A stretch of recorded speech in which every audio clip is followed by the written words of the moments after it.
ये देखो मेरे पास एक पार्सल आया है, ये बंदा पार्सल लेके आया है और ये पार्सल देखो किसका है, टू हानिया आमिर, पंजाब पाकिस्तान। और पार्सल के अंदर देखो क्या है, पानी की बोतल।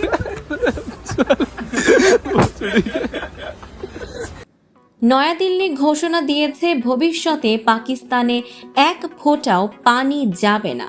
25 এপ্রিল ভারতের স্বরাষ্ট্রমন্ত্রী অমিত শাহের সঙ্গে বৈঠকের পর দেশটির জলশক্তি মন্ত্রী সি.আর. পাটিল এই ঘোষণা দেন।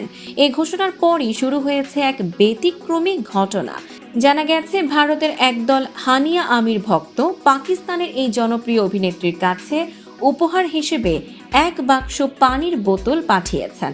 ভারতে হানিয়ার জনপ্রিয়তা কম নয়, বহু ভারতীয় ভক্ত তার প্রতি আবেগপ্রবণ। তাই পাকিস্তানে পানি সরবরাহ বন্ধের সিদ্ধান্তে তারা যেন উদ্বিগ্ন হয়ে পড়েছেন হানিয়ার জন্যই।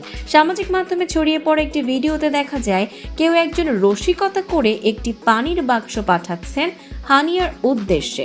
অনেকেই ধারণা করছেন এটি নিছকই মজার ছলে করা একটি কাজ, তবে এই রসিকতা নিয়েও বিতর্ক তৈরি হয়েছে। কেউ কেউ বলছেন দেশের গুরুত্বপূর্ণ ভূ রাজনৈতিক সিদ্ধান্ত নিয়ে এমন ব্যঙ্গ করা শোভা পায় না। অন্যদিকে অনেকেই এটিকে নিছক ভালোবাসার বহিঃপ্রকাশ বলেই দেখছেন। এদিকে 1960 সালের পাকিস্তান ভারত সিন্ধু পানি বন্টন চুক্তি আপাতত স্থগিত করেছে ভারত। পাশাপাশি পাকিস্তানি শিল্পীদের ভারতে নিষিদ্ধ করার দাবিও তুলছে একাংশ। সব মিলিয়ে হানিয়া আমিরকে ঘিরে পানি বিতর্ক নতুন মাত্রা পেয়েছে সীমান্তের দুই পাশে।